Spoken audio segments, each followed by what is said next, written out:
মা উঠতেছে কিছু বলার জন্য বলি, আর এন যারা আছি আমরাই এন কইলে কোনো সন্তান মুখালি দূর হই, কারণ সবার জ্বালা একটা হই, কারণ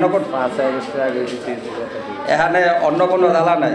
তারপরে যেহেতু বলি আমাদের দুঃখের কথা আমরা বাইরে বাইরে শুনবো, আর বাইরে বাইরে লিয়ে বাইরে গিয়েও শুয়ে থাকবো, এর বাইরে আর কোনো কিছু করার নাই।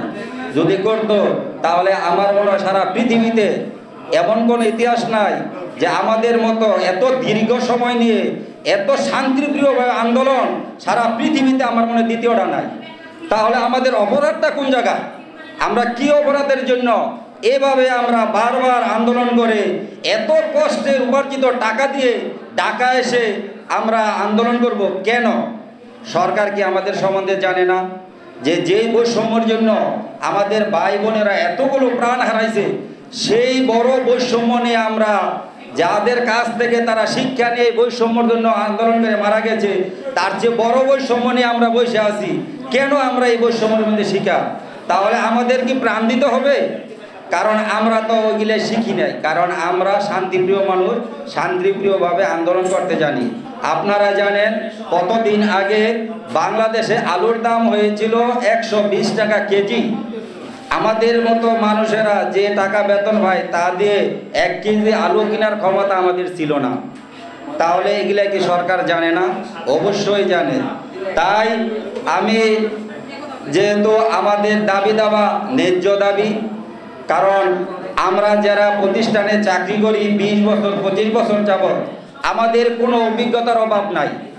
আমরা চ্যালেঞ্জ দিয়ে বলতে পারি, যদি আমাদের বেসরকারি কর্মচারীদের কলেজে রেখে সব স্যার চলেও আসে, তারপর আমাদের কলেজ চালানোর মতো ক্ষমতা আছে। কিন্তু আমরা যদি কলেজ বন্ধ করে দেই, আমরা না যাই, তাহলে কলেজ 1 মিনিটও চলবে না। আমি এটা চ্যালেঞ্জ দিয়ে বলতে পারি। কিন্তু তারপরও কেন আমাদের চাকরি সরকারিকরণ করা হচ্ছে না? কারণ আমাদের কিসের অভাব? আমাদের কোনো কিছুর অভাব নাই। সরকার ইচ্ছা করলে আমাদের চাকরি সরকারিকরণ করতে পারে, কিন্তু কেন? এটা সরকারই ভালো বুঝে। যেহেতু আমরা আজ বড় দুঃখের সহিত বলতে হয় যে আমরা 2013 সাল থেকে আন্দোলন করতে গিয়ে আন্দোলনরত অবস্থায় অনেক ভাই বোন আমরা হারিয়েছি। তাহলে কি এইভাবে আমরা চলে যাব? আমাদের কি এই সুখের মুখ কোনোদিনই দেখব না?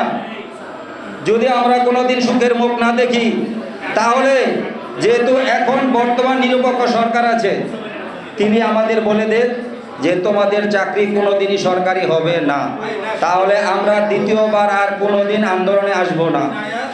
যদি আমরা পারি তাহলে আমাদের দাবি আমরা আদায় করে নিব, কারণ এই কষ্ট এই দুঃখ আমরা আর দেখতে চাই না।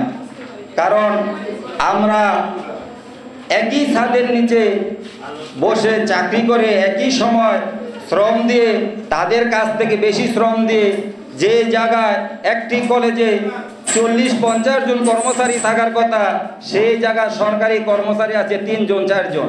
আমার কলেজের কথাই বলি, আমার কলেজে 50 জন কর্মচারী দরকার, সেখানে মাত্র 7 জন সরকারি কর্মচারী আছে। তারা এমন হয় যে তাদের খুঁজেও পাওয়া যায় না।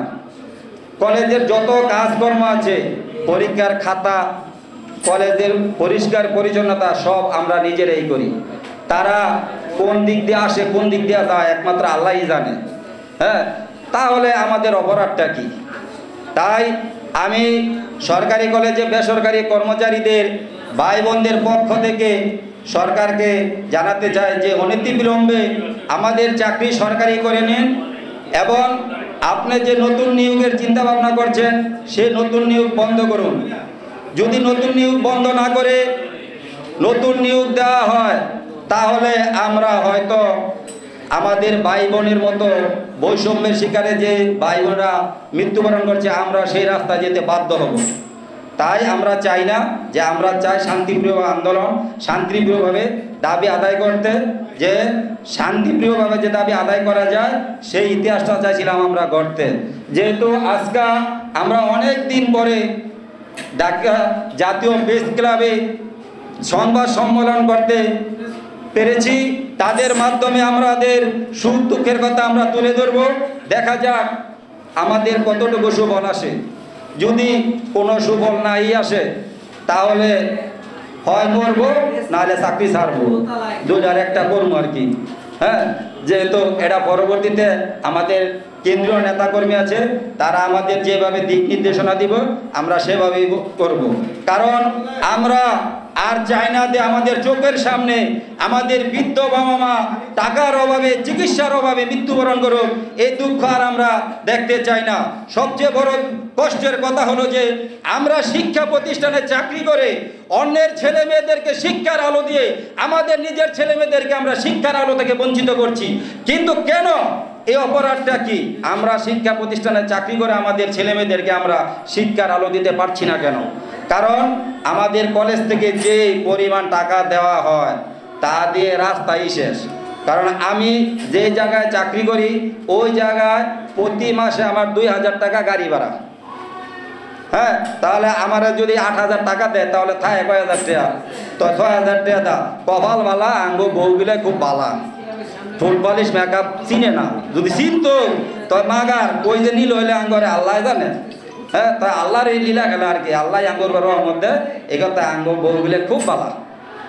হ্যাঁ, না এলে যদি হ্যাঁ গলায় হইতো আর কি, আহা কি যে করলো হইলে সেম করতেও যোগাই আল্লাহ হইলে না, তারপর ভাত খাইলাম বলে করতে।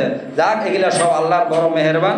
যাক, আল্লাহর কাছে আমরা ফরিয়াদ জানাই যে আল্লাহ আজকের এই সংবাদ সম্মেলনের মাধ্যমে তুমি আমাদের একটা ব্যবস্থা করে দিও, কারণ তুমি ছাড়া আমাদের আর কোনো গতি নেই।